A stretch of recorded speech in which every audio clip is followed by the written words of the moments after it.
Good morning, good morning, good morning सबको। Good morning. सब लोग बस कंफर्म करें ऑडियो वीडियो क्लियर है। एक बार सब लोग कंफर्म करें ऑडियो वीडियो क्लियर है। गुड मॉर्निंग सबको। Good morning, good morning, good morning Priya Yadav ji, good morning. एक बार आप कंफर्म करिए कि ऑडियो वीडियो क्लियर है तो फिर हम आगे बढ़ते हैं। गुड मॉर्निंग सबको। Good morning. ऑडियो और वीडियो दोनों क्लियर है, एक बार कंफर्म करें जिससे हम आगे अपनी क्लास आगे बढ़ाएं। फिर आज की क्लास और बेहतरीन, क्योंकि अब न्यूमेरिकल सेक्शन हम टच कर रहे हैं, सोम की बेसिक औकात को समझ रहे हैं अब। ठीक है, तो एक बार कंफर्म करिए ऑडियो और वीडियो क्लियर है। अनुराग सिंह आप कंफर्म करें, अनुराग सिंह आप कंफर्म करें ऑडियो वीडियो दोनों क्लियर है। ये सोम की 24 नंबर लेक्चर है, मतलब आपको हम 23 लेक्चर पहले से करा चुके हैं, 24वां लेक्चर है। और 24 अगर आप 23 लेक्चर को रेगुलर देखेंगे तो बहुत बेहतरीन रहेगा। 24वां लेक्चर आपके सामने आज है, जिसमें हम लोग extension and shortening of tapered bar या फिर डिफरेंट टाइप्स ऑफ बार की बात करेंगे।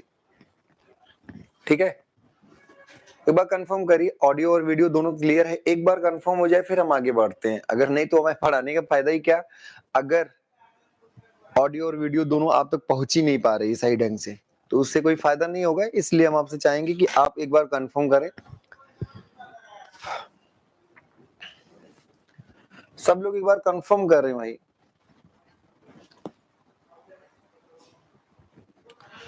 ऑडियो और वीडियो एकदम क्लियर है ना?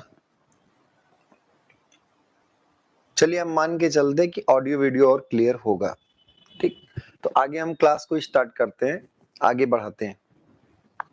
सोम का ये लेक्चर नंबर 24, इसमें हम सब लोग ने एक्सटेंशन और शॉर्टनिंग की बात कर ली थी। इसमें अब दो बातों को ध्यान से समझिए। पहला एक केस है और एक दूसरा केस है। फर्स्ट केस में आप देखेंगे कि वन एंड आपका फिक्स है, अदर एंड आपका फ्री है। और सेकेंड केस में देखिए कि दोनों एंड आपका क्या है, फिक्स है।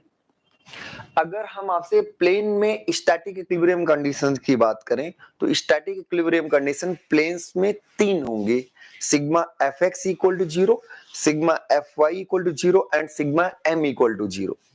जबकि स्पेस में, अगर ये ध्यान रखिए, स्पेस में वर्ड बोला जाए तो उसमें स्टैटिक इक्विलिब्रियम कंडीशन 6 होंगे, sigma F X 0, sigma F Y 0, sigma F Z 0 and sigma M X 0, sigma M Y 0 and sigma M Z 0। all forces and all moments must be 0 for a equilibrium of a body।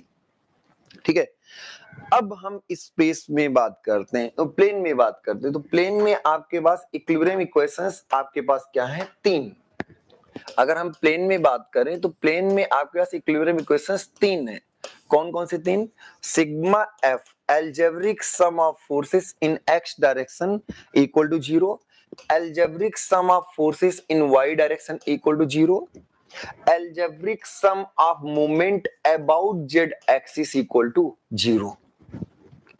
अब जब आप axial loading की बात करेंगे, जब आप क्या करेंगे, एक्सियल लोडिंग, तो एक्सियल लोडिंग में वाई डायरेक्शन में कोई लोड नहीं होगा, क्योंकि आप हमेशा एक्सिस के अलोंग लोड करेंगे।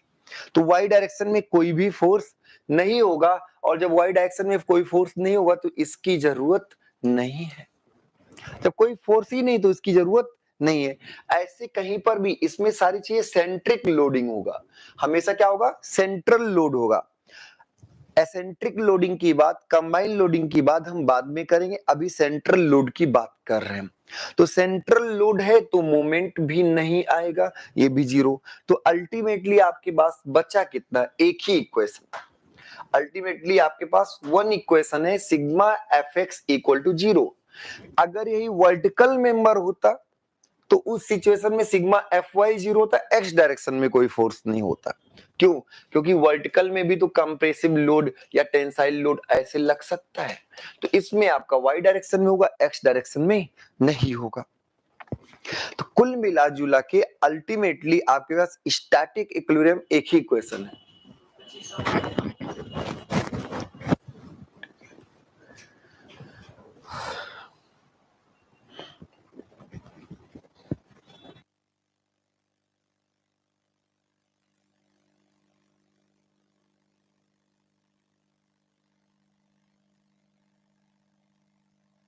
चलिए, तो अगर आपके पास इक्विलिब्रियम इक्वेशंस की बात करें तो इक्विलिब्रियम इक्वेशंस आपके पास प्लेन में तीन ही होते हैं और तीन में आपने देखा कि वाई डायरेक्शन में कोई भी फोर्स नहीं होगा, हॉरिजॉन्टल के केस में मोमेंट नहीं होगा, तो सिर्फ एक ही इक्वेशन है। तो अब ध्यान दीजिए, आपके पास एक ही इक्वेशन यूजफुल है तो तीन, पर ये ऑलरेडी जीरो है तो इन सब की कोई जरूरत है नहीं। अब अगर एक ही यूजफुल इक्वेशन से आप अननोन सॉल्व कर लेंगे तो हम अननोन्स को डिटरमाइन कर पाएंगे। डिटरमाइन मतलब सुनिश्चित करना है। तो ऐसा कोई भी लोडिंग सिचुएशन जिसमें हम सब लोग स्टैटिक इक्विलिब्रियम इक्वेशन से ही अननोन रिएक्शन को सॉल्व कर सकते हैं, डिटरमिनेट सिस्टम कहलाता है। क्यों? क्योंकि हम स्टैटिक इक्विलिब्रियम इक्वेशन से ही सिस्टम को क्या कर सकते हैं, डिटरमाइन कर सकते हैं। ठीक है, तो पहला जिसे अगर हम देखें तो यहां पी लोड लगाने के तुरंत बाद आप कहोगे सर यहां पर कोई एक रिएक्शन आएगा। कितने रिएक्शंस होंगे? एक। और रिएक्शन मान लीजिए कि आर आ गया। रिएक्शन कौन सा आ गया? आर। पी यहां पर लगा हुआ है। अब आपके पास इक्वेशंस कितने हैं? एक। Sigma F X equal to 0।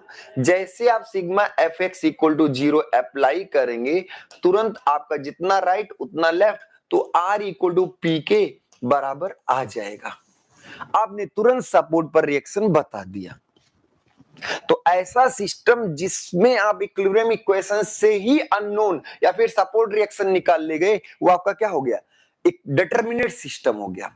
Number of reactions इसमें 1 थे और नंबर ऑफ इक्वेशन भी 1 था और आप आसानी से R equal to P solve कर ले गए। अब दूसरे सिस्टम को अगर आप ध्यान से देखें, क्लियर हो गई ना? डिटरमिनेट सिस्टम क्या है?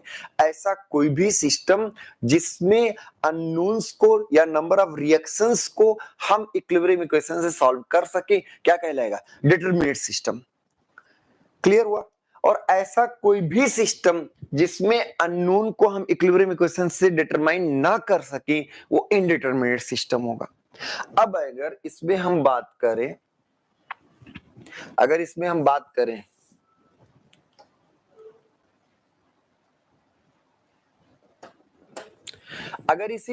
सेकेंड वाले केस में आप देखिए पी लोड बीच में लगा हुआ है। पी लोड कहां पर लगा हुआ है? बीच में, और दोनों एंड पर सपोर्ट रिएक्शन है। अब अगर दोनों एंड पर सपोर्ट रिएक्शन है तो दोनों एंड पर रिएक्शन आएगा। यहां भी रिएक्शन आएगा, यहां मान लीजिए आर आ गया, और यहां पर भी रिएक्शन आएगा, यहां पर मान लीजिए आर बी आ गया। हम टेंसाइल ही अपना एज्यूम करेंगे। तो अगर यहां आर ए आ गया और यहां आर बी आ गया और बीच में लोड आप पी लगाए थे, दो सपोर्ट से दो रिएक्शन होगा। अननोन नंबर ऑफ रिएक्शंस कितने? 2। और नंबर ऑफ इक्वेशन क्या है? सिर्फ sigma F X equal to 0। मतलब ये गब्बर वाली स्टाइल है। कितने आदमी है सर? 2। सामा से पूछा कितने आदमी? कहे 2 आदमी। कितने आदमी हैं? 2 आदमी। कितनी गोलियां? एक ही गोली है सरदार।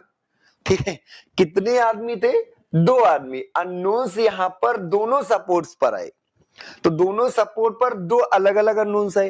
तो गब्बर ने कहा कि कितने आदमी है? उसने कहा कि साहबा ने कहा 2 आदमी हैं गुरुजी। अब 2 आदमी में गोलियां कितनी हैं? तो उसने कहा sigma F X equal to 0 लगाओ, बस एक ही गोली है आपके पास। तो यहां पर माइनस आर ए। अच्छा, माइनस आर ए क्यों? क्योंकि हम इस साइड पॉजिटिव लेते हैं। Minus R A plus P plus R B equal to 0। आप ध्यान से देखिए, आर ए इस साइड है, पी बीच में है और आर बी इधर है। पी इस साइड है, आर बी इधर है और आर ए उस साइड है। तो minus R A plus P plus R B. अब देखिए इस इक्वेशन में आर ए नहीं मालूम, आर बी नहीं मालूम। 2 अननोन से एक ही आदमी क्या सॉल्व हो सकता है? तो स्टैटिक इक्विलिब्रियम इक्वेशन से अननोन को सॉल्व नहीं कर सकते। सो ये क्या कहलाएगा? Indeterminate system. इनडिटरमिनेट जिसको आप सुनिश्चित नहीं कर सकते। इक्विलिब्रियम इक्वेशन से कर सकते हैं पर उसके लिए कुछ और जुगाड़ लगाना पड़ेगा। और जुगाड़ क्या होगा? हम सब लोग कंपैटिबिलिटी इक्वेशंस यूज करेंगे। बात समझ में आ रही? तो आरए और आरबी सॉल्व नहीं होगा। ऐसा कोई भी लोडिंग सिस्टम, सिंपल सा क्वेश्चन, ऐसा कोई भी लोडिंग सिस्टम जिसमें अननोन्स को इक्विलिब्रियम इक्वेशन से आसानी से सॉल्व किया जा सके, वो आपका कहलाएगा डिटरमिनेट, और जिसको नहीं कर सकते वो इनडिटरमिनेट सिस्टम। क्लियर हुआ? जैसे इसमें नंबर ऑफ रिएक्शंस 2 थे, और अब इसमें आपको सॉल्व अगर करना, आरए और आरबी निकालना है, तो वहां पर आपको खुद कोई दूसरी सिचुएशन, कोई दूसरा इक्वेशन लेके आना पड़ेगा। क्या करना पड़ेगा? कोई दूसरा इक्वेशन आपको लेकर आना पड़ेगा। ठीक है, आगे बढ़े। अब देखेंगे आगे दूसरा इक्वेशन क्या होगा। जैसे अगर स्टैटिकली डिटरमिनेट बार की बात करें, जिसमें रिएक्शन हम आसानी से सॉल्व कर सकते हैं इक्विलिब्रियम इक्वेशन से, उस डिटरमिनेट बार में, स्टैटिकली डिटरमिनेट बार में दो तरीके की चीजें हो सकती हैं, एक प्रिज्मेटिक बार और एक नॉन प्रिज्मेटिक बार। प्रिज्मेटिक बार क्या है? जिनका, जैसे प्रिज्मेटिक बार आपका यहां पर कोई एक स्क्वायर क्रॉस सेक्शन का बार है, और वो पीछे तक पूरी लंबाई के अलोंग हर जगह स्क्वायर क्रॉस सेक्शन है। देखिए, प्रिज्मेटिक बार का सिंपल मतलब है uniform cross section through out the length. Uniform cross section through out the prismatic word, prismatic word का मतलब ये है uniform cross section, uniform cross section, uniform cross section through out the length.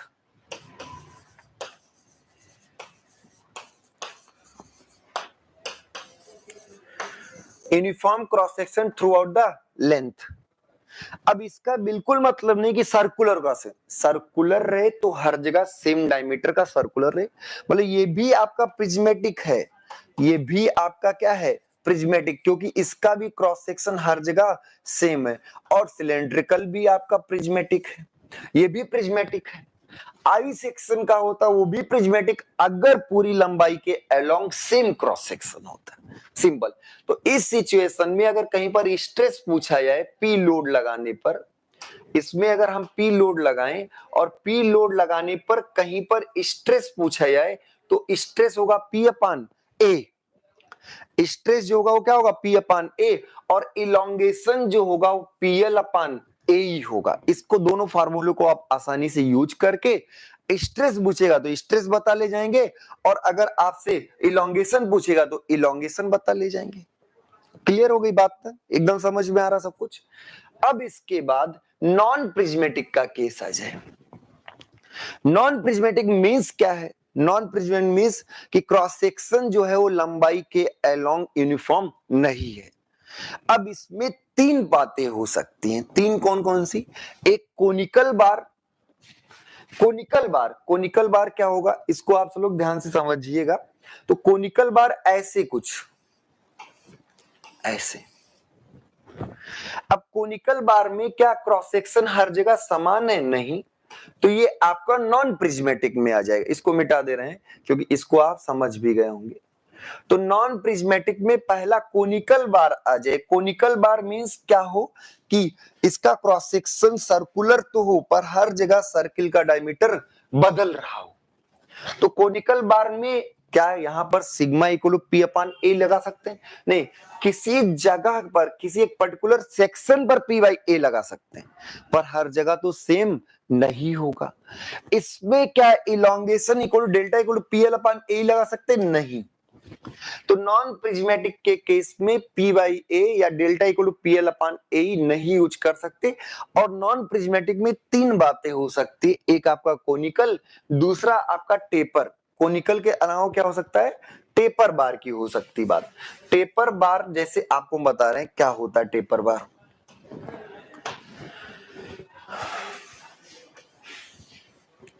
ऐसे कुछ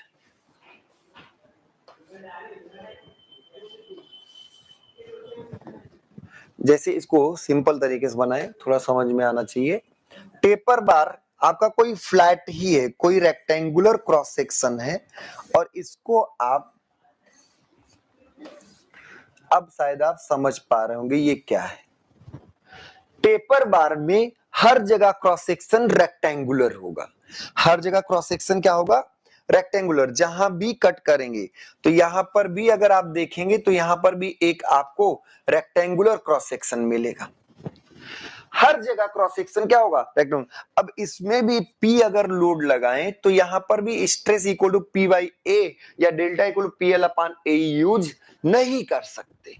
क्यों? क्योंकि हर जगह क्रॉस सेक्शन वेरी कर रहा है। तो नॉन प्रिज्मेटिक में तीन केसेस, एक कोनिकल, एक टेपर और एक स्टेप्ड बार। स्टेप बार का मतलब ऐसे कुछ दूर तक ऐसे, फिर ऐसे कुछ ऐसे। अब इसमें क्या है, सीढ़ी नुमा है, एक स्टेप के बाद दूसरा, दूसरे स्टेप के बाद दूसरा, इसलिए इसका नाम क्या हो गया, स्टेप्ड बार। और स्टेप बार में यहाँ का क्रॉस सेक्शन, यहाँ का क्रॉस सेक्शन अलग अलग होगा। और जब क्रॉस सेक्शन अलग होगा तो delta equal to PL upon A इसमें भी यूज नहीं कर सकते, सिर्फ और सिर्फ प्रिज्मेटिक बार में delta equal to PL upon A use कर सकते हैं। एकदम बात समझ में आ रही है ना? अब आगे बढ़िए, ध्यान रखिए सब लोग, जितने लोग DRDO CBT 2 की तैयारी कर रहे हैं, रेगुलर 1-1.5 घंटे टेक्निकल पढ़ना ही पड़ेगा, ठीक है। नॉन टेक का CBT 1 आ गया डेट, उसको आप एकदम जुनून से खूब मेहनत करके पढ़िए, लेकिन CBT 2 के लिए आपको रेगुलर क्लास करनी पड़ेगी। बात समझ में आ रही है ना? इसके बाद आपको हम बता दें कि SSC JEE जो अपीयर हो रहे हैं, तो थोड़ा सा आप क्या करिए, एक्यूरेसी पर ज्यादा ध्यान दीजिएगा, एक्यूरेट होने की कोशिश करिएगा। 14 नवंबर को आपका पेपर होगा, 12 नवंबर से आपका DRDO का पेपर लगा हुआ, किसी का 12 को है, किसी को 13 को है।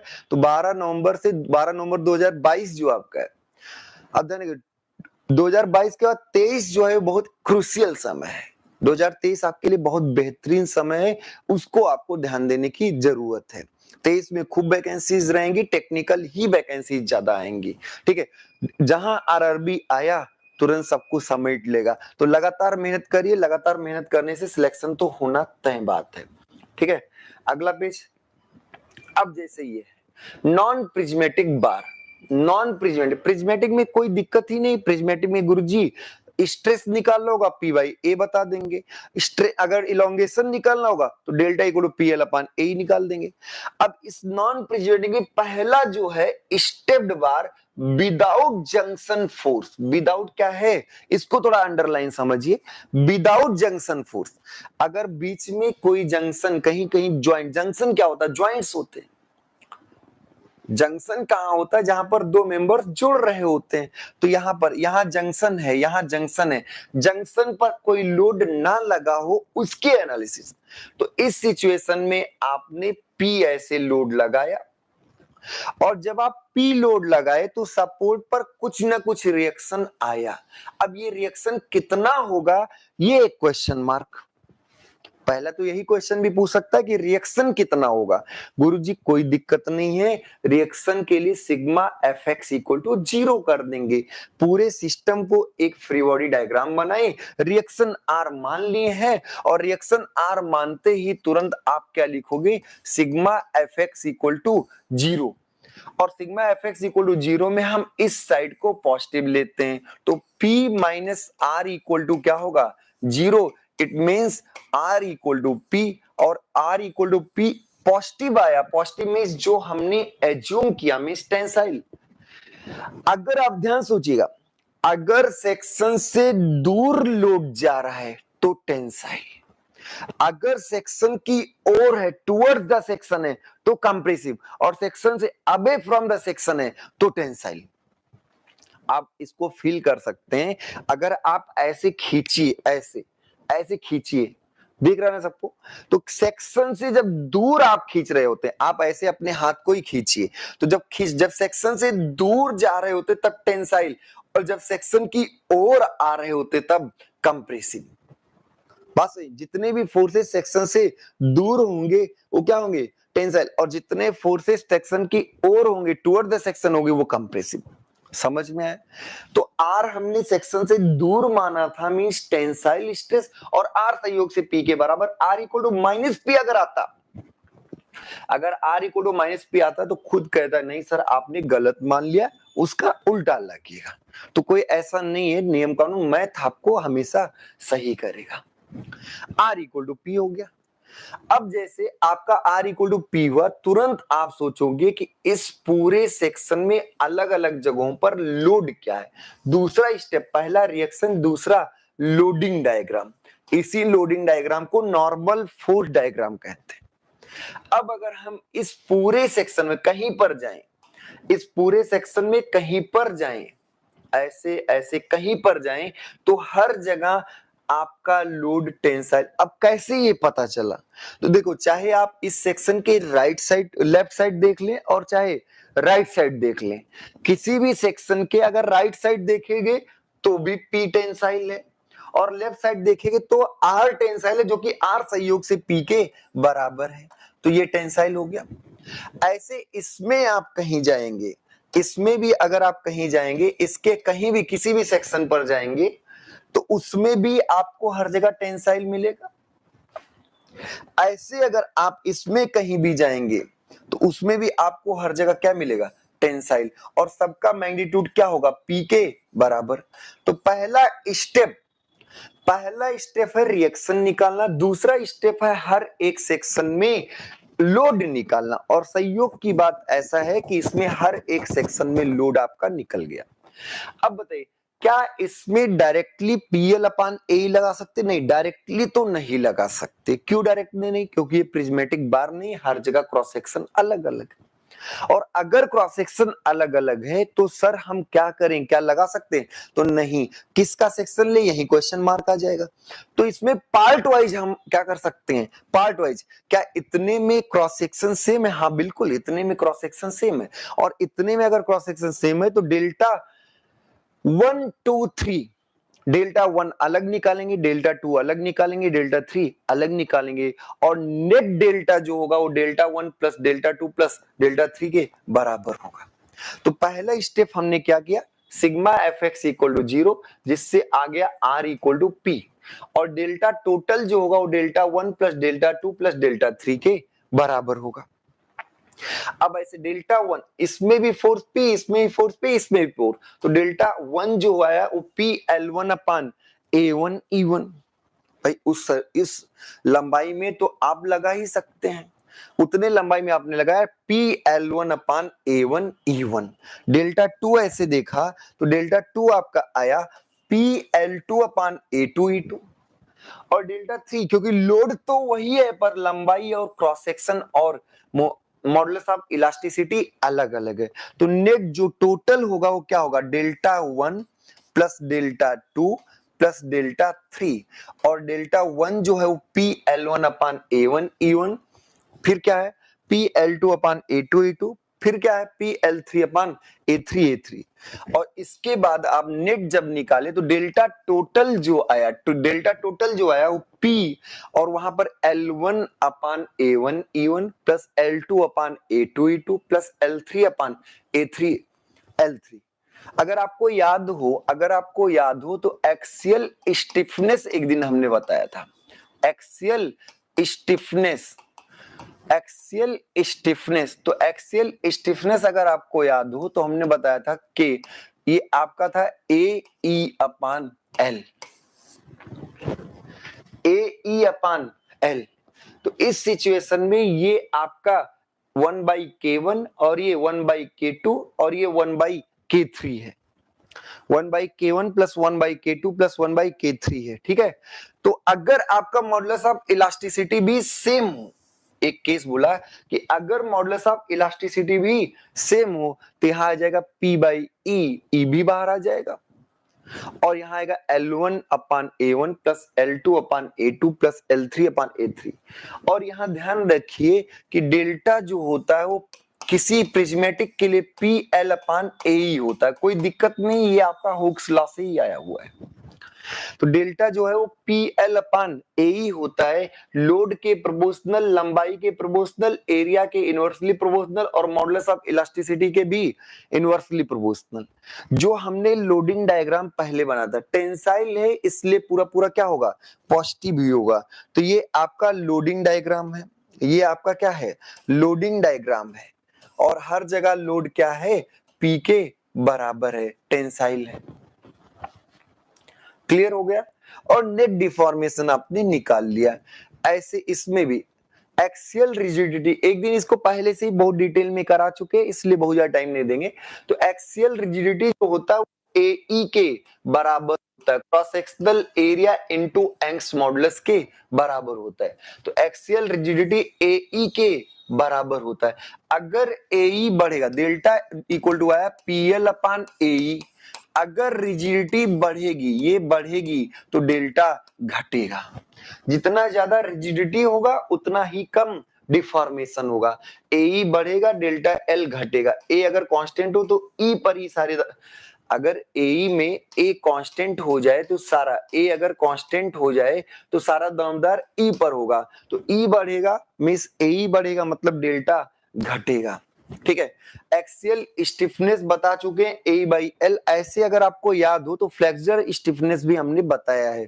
फ्लेक्सर स्टिफनेस होता है EI/L और फ्लेक्सर रिजिडिटी होता है वो EI के बराबर होता है। ऐसे हमने टॉर्सनल भी आपको बताया, टॉर्सनल स्टिफनेस होता है वो GJ/L होता है, GJ/L होता है, और टॉर्सनल रिजिडिटी बताया G/J के बराबर। ठीक है, आगे अगला, इस क्वेश्चन को ध्यान से पढ़िए। Change in length when junction forces are present. ठीक है, ठीक, change in length when junction forces are present. जैसे इस सिचुएशन में आप देखें तो एक आपको दिया गया है, इस क्वेश्चन को पहले थोड़ा आप देख लीजिए, फिर पढ़ा जाएगा, फिर किया जाएगा। ठीक, क्लियर?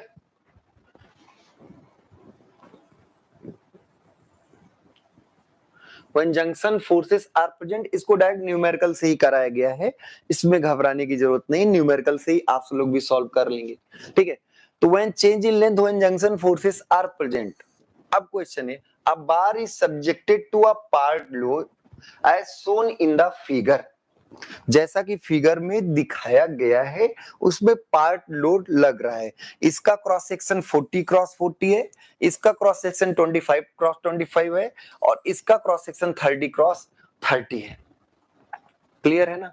तो अब बार इज सब्जेक्टेड टू क्या, part load as shown in the figure. तो ऐसा कुछ दिखाया गया, देख लिए भाई, यहाँ F1 है, यहाँ F2 है, यहाँ F3 है, यहाँ F4 है, कोई दिक्कत नहीं, देख लिया सब लोगों ने। आगे, कैलकुलेट द फोर्स F3, क्या निकालना है, क्वेश्चन मार्क तुरंत दिमाग में। Calculate the force F3, calculate the force F3 necessary for the equilibrium, necessary for the equilibrium if F1 equal to दिया हुआ 120 kilo Newton, F2 equal to दिया हुआ है 220 किलो न्यूटन, और F4 इक्वल टू दिया है 160 किलो न्यूटन।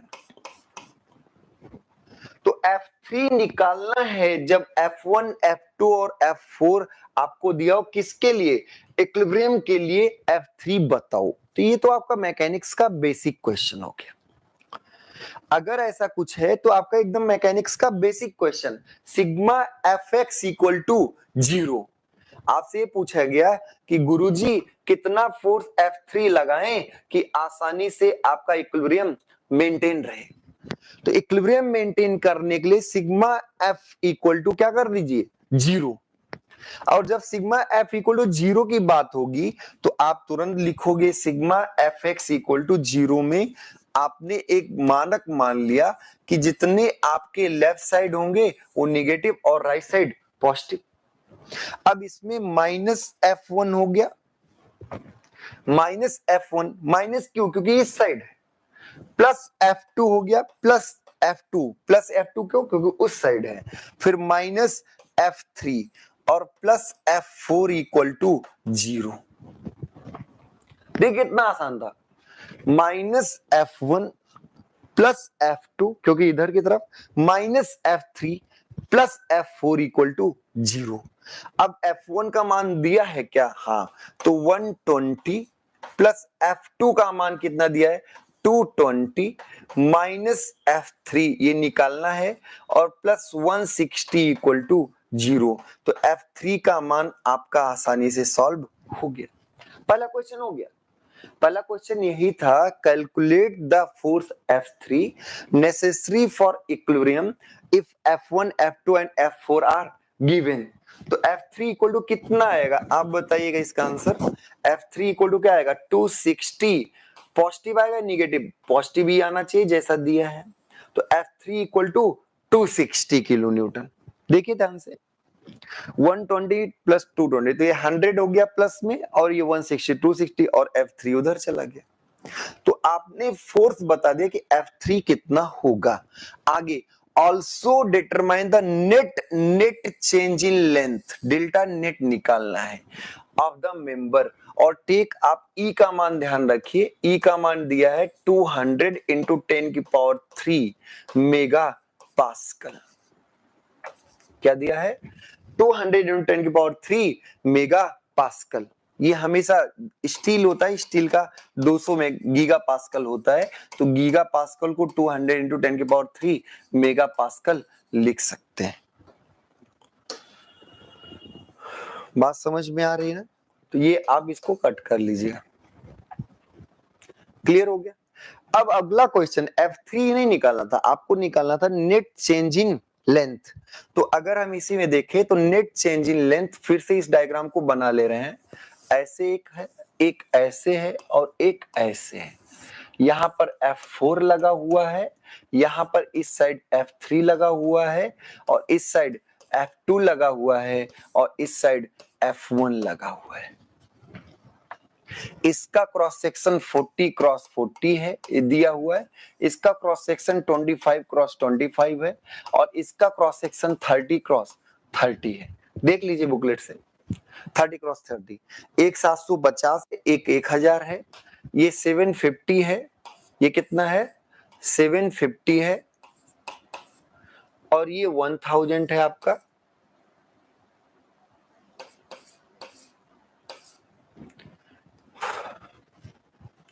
चलिए, और ये आपका 800 दिया हुआ है। हैंग कर रहा है सिस्टम, कोई बात नहीं, फिर से इसको कर लेते हैं, जल्दी जल्दी में हो जाएगा। ये आपका 40 क्रॉस 40 था, ये आपका 25 क्रॉस 25 था, ये 30 क्रॉस 30 था। यहाँ पर F1 और यहाँ पर F2, यहाँ पर F3 और यहाँ पर F4 था। यहाँ पर आपका ये 750 था, और ये आपका 1000 था, और ये आपका 800 था, और E का मान दिया हुआ था 200 इंटू 10 की पावर 3, 200 इंटू 10 की पावर 3 था। E का मान दिया हुआ था मेगा पास्कल, और ये सब किलो न्यूटन है। तो आपने पहले इक्विलिब्रियम इक्वेशंस अप्लाई करके F3 का मान निकाला, जो हो गया क्वेश्चन मार्क। दूसरा क्वेश्चन ये है कि नॉर्मल फोर्स डायग्राम बनाएं कि अलग अलग सेक्शंस में कितना नॉर्मल फोर्स होगा। अब देखिए, आप किसी भी सेक्शन में, इसमें बहुत आसान होता है, आप किसी भी सेक्शन में अगर नॉर्मल फोर्स निकालना चाहते हैं तो कोई दिक्कत नहीं, उस सेक्शन पर जाकर खड़े हो जाइए। जब उस सेक्शन पर आप खड़े हुए तो चाहे लेफ्ट साइड निकालिए चाहे राइट साइड निकालिए। क्या इस सेक्शन के राइट साइड F1 टेंसाइल है? F1 क्या है टेंसाइल, और F1 F2 F3 कैलकुलेटेड है, और F4 आपको मालूम है, ये क्वेश्चन में दिया हुआ है। देख लेते कितना दिया हुआ था, उसकी जरूरत पड़ेगी। तो F1 120, F2 220, F1 120 है और F2 220 है, सब किलो न्यूटन में, और F3 आपने कैलकुलेट किया है 260 किलो न्यूटन, और ये आया है 1 कितना, F4 160 किलो न्यूटन है। F4 क्या है 160 किलो न्यूटन है, ये आपका 160 किलो न्यूटन, कोई दिक्कत नहीं। अगर हम यहां से देखें तो लेफ्ट साइड आपका F1 है, F1 हम लेफ्ट साइड से क्यों देखें, राइट साइड से भी निकाल, राइट साइड से भी निकाल सकते हैं, पर लेफ्ट साइड हमारे लिए सुविधाजनक था, इजी था, तो हमने इजी वे में कर लिया। तो इधर आया F1, और ये F1 की वैल्यू आपकी क्या हुई 120। इसके बाद अगर आप इस सेक्शंस पर जाएं, कहीं भी इस सेक्शंस पर जाएं और इन सेक्शन पर कहीं भी कट करें, जैसे आप कट करेंगे तुरंत आप कहोगे गुरुजी यहां पर F1 तो खिंचाव है, इस सेक्शन से खड़े हुए लेफ्ट साइड ही देखिए F1 खिंचाव पर F2 उसकी ओर है, टुवर्ड्स है, F2 उसकी ओर है, तो यहां पर क्या होगा F1 माइनस F2। अब देखिए F1 120 प्लस हुआ माइनस आपका 220, तो क्या इस पूरे सेक्शन में माइनस 100 आएगा।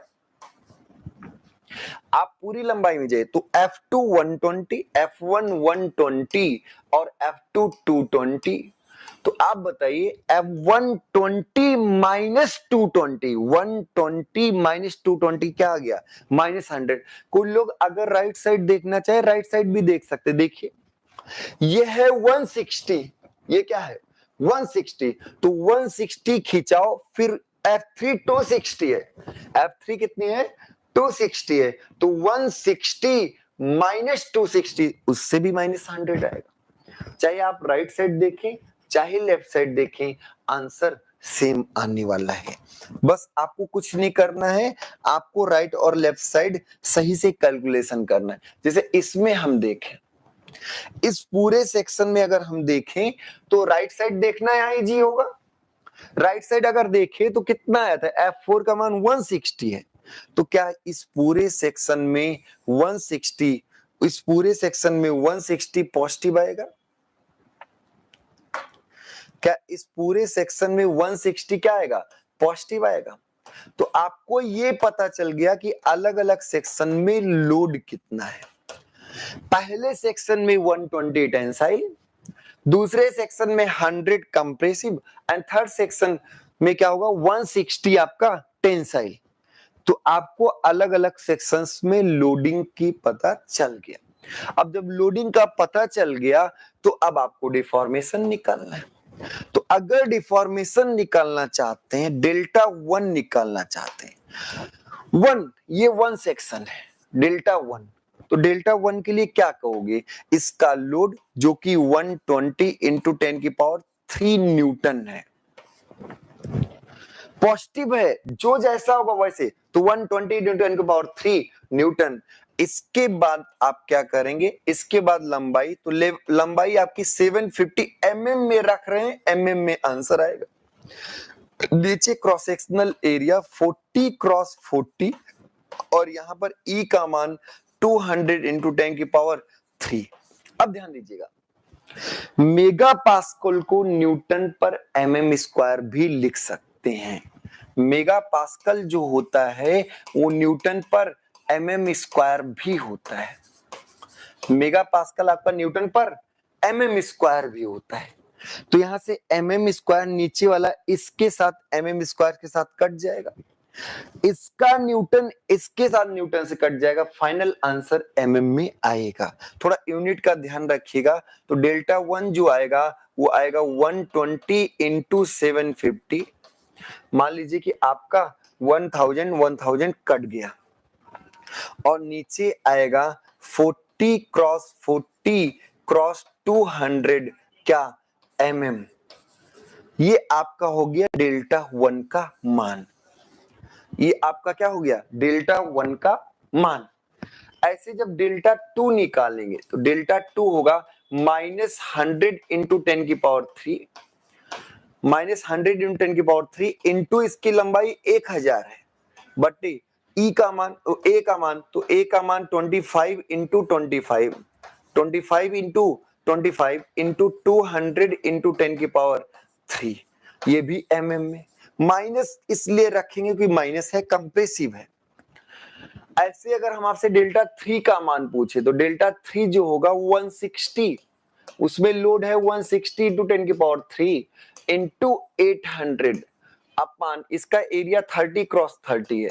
ये कैसे पता चला, 30 क्रॉस 30 यहाँ दिया हुआ है, या 25 क्रॉस 25 दिया हुआ है, वहां पर आपका 40 क्रॉस, और ये आएगा 200 इंटू 10 की पावर 9 सॉरी 3, 200 10 की पावर 3, ये भी mm में।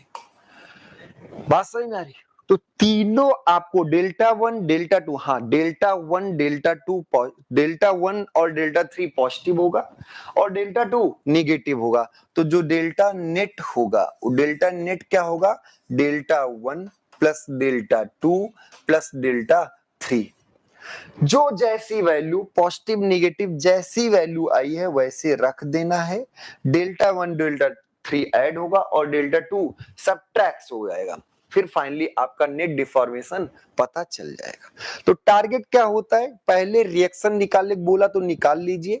दूसरा टारगेट ये होता है कि आप अलग अलग सेक्शन में फोर्स निकालें, जो नॉर्मल फोर्स डायग्राम से पता चलेगा। और कुछ करना नहीं है, आपको उस सेक्शन पर जाके खड़े होना है, या तो लेफ्ट साइड देखें या तो राइट साइड, बस कन्वेंशन सही होना चाहिए। जो टेंसाइल वो टेंसाइल, जो कंप्रेसिव वो कंप्रेसिव। जैसे 1 में खड़े हुए तो लेफ्ट साइड देखना इजी था, आराम से 120 न्यूटन इस पूरे सेक्शन में बता दिए टेंसाइल। 2 पर खड़े हुए तो चाहे इस साइड देखो चाहे उस साइड। 2 पर आपने देखा 120 पॉजिटिव और 220 कंप्रेसिव, नेट -100 आएगा, -100 आपने उस पूरे सेक्शन पर लिख दिया। ऐसे इस पर जाएंगे तो F4 से ही पूछ लो, F4 ने आपने 160 बता दिया। अलग अलग सेक्शन में लोड पता, अलग अलग सेक्शन का एरिया पता, अलग अलग सेक्शन की लंबाई पता, ई का मान पता, तो आप नेट डिफ्लेक्शन आसानी से बता सकते हैं। इसको सब लोग स्क्रीनशॉट भी ले ले, कॉपी कर लें, समझ लें सब कुछ। आगे बढ़े, तैयारी करते रहिए सब लोग, डीआरडीओ की अच्छी से तैयारी करें। हमारी तरफ से ढेर सारी शुभकामनाएं हैं, आपका सिलेक्शन इस बार ही हो और आप जहां चाहें उसी जगह पर आपको वही पद मिले। हमारी तरफ से ढेर सारी शुभकामनाएं। अगला क्वेश्चन, इस क्वेश्चन को आप कर ले होंगे, इस क्वेश्चन को करें, बहुत बेहतरीन क्वेश्चन है, अच्छा क्वेश्चन है, ठीक है। इसमें for member A B C shown in the figure, A B C आपको दिखाया गया। Find the diameter of B C, B C का डायमीटर बताना है आपको। क्या बताना है, बी सी का डायमीटर, इसका डायमीटर बताना है। डायमीटर ऑफ बी सी बताइए।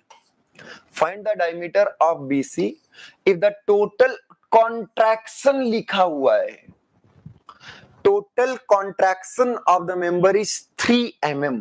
इसका मतलब जो डेल्टा नेट है, टोटल कॉन्ट्रैक्शन है वो 3 mm है, और कॉन्ट्रैक्शन ये क्या बता रहा है, -3 mm है। नेट को अभी माइनस कौन बताया, माइनस बताया कॉन्ट्रैक्शन ने। तो net contraction equal to 3 mm। Diameter of portion A B equal to 30 mm, जो कि डायग्राम में भी है, और ई का मान 200 गीगापास्कल बनाना है। Also draw axial force diagram. तो अब आप बताइए, इसमें एक्सियल फोर्स डायग्राम आपको बनाना है। जब आप फ्री बॉडी डायग्राम बनाएंगे, यहां मान लीजिए आर ए आया, फ्री बॉडी डायग्राम में आर ए रिएक्शन आपने माना, भाई एक सपोर्ट एक रिएक्शन। जब आर ए आप मानेंगे, आप क्या मानने वाले, आर ए मान लिए, आर ए कुछ होगा पता नहीं क्या होगा, तो तुरंत आप कहोगे गुरुजी इक्विलिब्रियम तो रहेगा ना, sigma F X equal to 0, equilibrium तो रहेगा ना। अब जैसे ये लिखे तो क्या पहला -80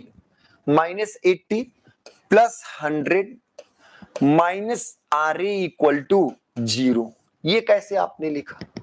इसमें 3 ही बल लग रहे हैं, 2 बाहरी और एक सपोर्ट रिएक्शन, तो -80 क्योंकि उस साइड है, -80 plus 100 minus R A equal to 0। तो यहां से आर ए का मान आया, वो आर ए जो आया वो 20 किलो न्यूटन आया, और पॉजिटिव आया, मतलब जो हमने माना वही सही है। अगर नेगेटिव आता तो डायरेक्शन हम तुरंत बदल लेते कि नहीं भैया इधर नहीं उधर की तरफ है, हमने जो माना सही है। अब इस सिचुएशन में आपको एक्सियल फोर्स डायग्राम बनाना है। अब एक्सियल फोर्स डायग्राम क्या होगा, आप सब लोग बताइएगा, एक्सियल फोर्स डायग्राम क्या होगा। तो जब आप अलग अलग सेक्शंस पर जाएंगे, 2 ही सेक्शन की बात है। पहले सेक्शन पर जाएं, चाहे राइट साइड से पूछे चाहे लेफ्ट साइड से। अगर इस सेक्शन में राइट साइड से पूछेंगे, 100 खींच रहा है और 80 दबा रहा है, तो नेट 20 टेंसाइल आएगा। नेट 20 किलो न्यूटन क्या आएगा, टेंसाइल। आप यहां खड़े हुए ऐसे और पूछिए उधर, 80 आपकी ओर है, 100 आपसे दूर है। जो ओर है वो कंप्रेसिव, जो दूर है वो टेंसाइल। तो 100 माइनस 80 नेट 20 आएगा। कोई अगर इधर लेफ्ट साइड देखे तो इधर केवल आरे है और वो भी दूर, तो प्लस 20। तो चाहे इस साइड से निकाले चाहे उस साइड से, आंसर सेम आएगा। इसके बाद इस सेक्शन पर जाएं, तो इस सेक्शन पर राइट साइड से पूछेगा तुरंत माइनस 80 बता देगा। तुरंत क्या बता देगा? Minus 80 kilo Newton. माइनस क्यों? क्योंकि राइट साइड से जैसे पूछे तुरंत आपने कहा 80 कंप्रेसिव है, तुरंत आप क्या कहोगे? 80 क्या है? कंप्रेसिव है। अच्छा उधर से अगर पूछे तो 20 टेंसाइल, आरे मतलब 20 टेंसाइल और 100 क्या है? कंप्रेसिव। तो नेट आपका 80 कंप्रेसिव ही आएगा कि नहीं? इस सेक्शन पर खड़े होके सुरती बनाइए ऐसे और पूछिए, तो उधर का आप 20 खींच रहे हैं और 100 दबा रहे हैं। हमारी ओर का मतलब 100 दबा, तो माइनस 80 आएगा। तो एक्सियल फोर डायग्राम आपका बन गया। एक्सियल फोर डायग्राम आपका बन गया। अब आप डेल्टा नेट को क्या लिखोगे? तो गुरुजी डेल्टा नेट जो होगा वो होगा डेल्टा 1 प्लस डेल्टा 2। अब यहाँ डेल्टा 1 में तो 20 किलो न्यूटन, 20 into 10 की power 3 into 700 upon pi by 4 D A be generally 30 square दिया हुआ, डी स्क्वायर इंटू ई का मान 200 इंटू 10 की पावर 3। अब ये में एम स्क्वायर कट जाए, न्यूटन से मीटर, में आंसर आएगा। हमारे लिए जरूर। और दूसरा डेल्टा 2 जो होगा वो डेल्टा 2 क्या होगा? तो डेल्टा 2 क्या होगा आप बताइए? डेल्टा 2 होगा माइनस 80 इंटू 10 की पावर 3। माइनस क्यों? क्योंकि माइनस इसमें कंप्रेसिव लोड है, इंटू उसकी डिस्टेंस कितनी है? 800 बटे pi by 4 DBC square into E का मान 200 इंटू 10 की पावर 3। डेल्टा 1 प्लस डेल्टा 2, तो इसको आप सॉल्व करेंगे और इसको -3 के बराबर करेंगे। डेल्टा 1 ये है, ये पॉजिटिव आएगा और ये नेगेटिव आएगा। क्या किया? कुछ नहीं किया, PL/AE लगाया। पी क्या इतने सेक्शन में PL/AE लगा सकते? बिल्कुल लगा सकते हैं। तो इस सेक्शन में PL/AE आपने लगाया और आसानी से फिर बता दिया P कितना? 20 इंटू 10 की power 3 into 700 upon pi by 4 30 square into 200 into 10 की पावर 3। ऐसे माइनस 80 इंटू 10। अब ये 80 इंटू 10 की पावर 3 क्यों कर देते हैं? किलो न्यूटन था, किलो न्यूटन को न्यूटन में कन्वर्ट करनी। यूनिट का थोड़ा सा आपको ध्यान रखना पड़ेगा, यूनिट का आपको ख्याल रखना पड़ेगा। ठीक है, क्लियर हो गया? तो ये माइनस, ये पूरा mm में आएगा और ये mm में दिया है, ये भी mm में, क्योंकि 700 और 800 mm में है। तो mm में आया, mm में दिया है, कैलकुलेशन कर लेंगे, -3 के बराबर करेंगे और यहां से डीबीसी का मान आ जाएगा। डीबीसी का मान आप कल आंसर करेंगे, आते ही आंसर बताएंगे। ठीक है, तो आज के लिए इतना ही करते हैं, फिर मिलते हैं नई क्लास के साथ, नई उम्मीद ले हुए। इसको आप सॉल्व करें, अगला देखते हैं अगला क्या बचा हुआ है। तो अब ये सारी चीजें आप समझ ही गए होंगे, स्टेप बार की और बातें हो जाएंगी। कल हम सब लोग और डिटेल में सेल्फ वेट का केस करेंगे, जो मोस्ट इंपॉर्टेंट केस है, और डीबीसी यहाँ पर आप निकाल लिए होंगे। चलिए, आप स्वस्थ रहिए, मस्त रहिए, अपना ख्याल रखिए, खाना पानी समय से खाते रहिए। एग्जाम के समय आपका स्वस्थ रहना बहुत जरूरी है, एग्जाम का दौर है, ध्यान रखिए। डीआरडीओ का पेपर 5 दिनों बाद है, तो उसके लिए आप मेहनत करते रहें। ठीक है, बहुत बहुत धन्यवाद।